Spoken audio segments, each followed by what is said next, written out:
But let's not ignore the ritual, the secular ritual. Yeah. You know, the ritual of honoring his even his political opponents and saying we are all part of this. Air Force One about to take off from Joint Base Andrews, the Trump family on board. The plane load of grievances, of grudges, going to Florida, a new administration taking over. Yeah, I mean, you can just feel a big weight coming off the shoulders of a lot of people. I mean, it's been a really nightmarish 4 years for a lot of people. And just the idea, I mean, listen, as this plane takes off and they go do what they're going to do, it's exactly the case that the country is on its knees. It's been on its knees grieving, it's been on its knees hurting, now it's going to be on its knees praying with this new president, and we can stand up together now. We can stand up together now. And surreally, the soundtrack that we continue to hear throughout these scenes is surreal, perhaps surreally appropriate. What's wrong with Gloria?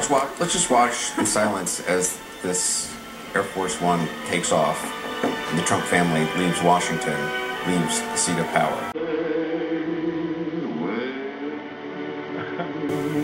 There you go. And inside the church, the Biden family, the Harris family, a new beginning.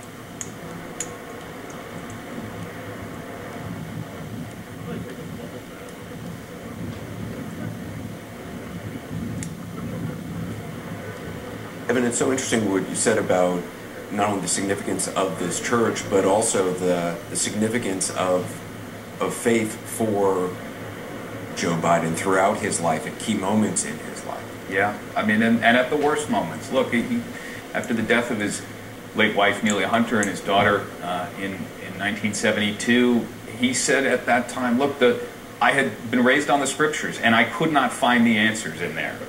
And one of the things, he actually went and he said to the bishops, he said, I don't know what to do. And in fact, he then went to the Senate, and he said, I don't know if I can take my seat. I don't know if I have it in me.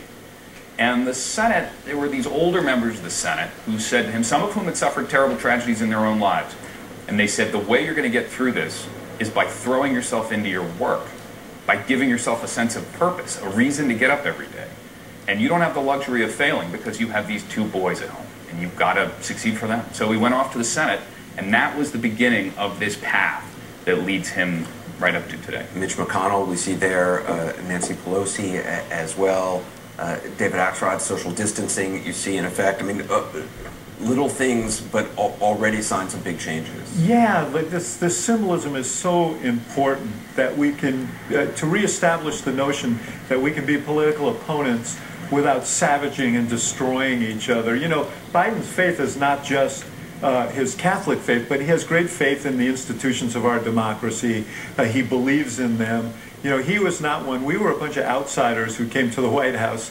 He was someone who he was a bit skeptical of us because he believed, as imperfect as the system was, he believed in it. He believed you could work across the aisle, and so now it will be put to the test. But I just have to say, these two images of Trump taking off to my way, and this scene inside this church is literally the sacred and the profane.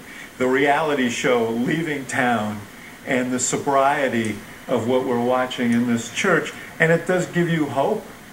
It gives you hope. And the reality of the American carnage, which the former president had talked about at his inauguration, that is what he leaves behind in a Washington which is in lockdown. Incredible that he circled the Capitol in Marine One, and what he saw was a Capitol surrounded by fence and razor wire and troops. That is his legacy. That is what he has left. Now comes the work of taking that fencing down and rebuilding our democracy. Wolf? You know, it's really a contrast that we're seeing now. The incoming President-elect Biden, attending church services. The soon-to-be former President of the United States at what seemed to be a little bit of a campaign rally at Joint Base Andrews. Totally inappropriate, I must say, the music that was playing there, but that was a campaign rally as opposed to a formal departure. ceremony, and the fact that he avoided even congratulating, saying anything about the new president of the United States was pretty repulsive as we're watching this unfold. We're only about 3 hours away from the swearing-in ceremony of the new president and new vice president of the United States. You're looking at live pictures from Capitol Hill.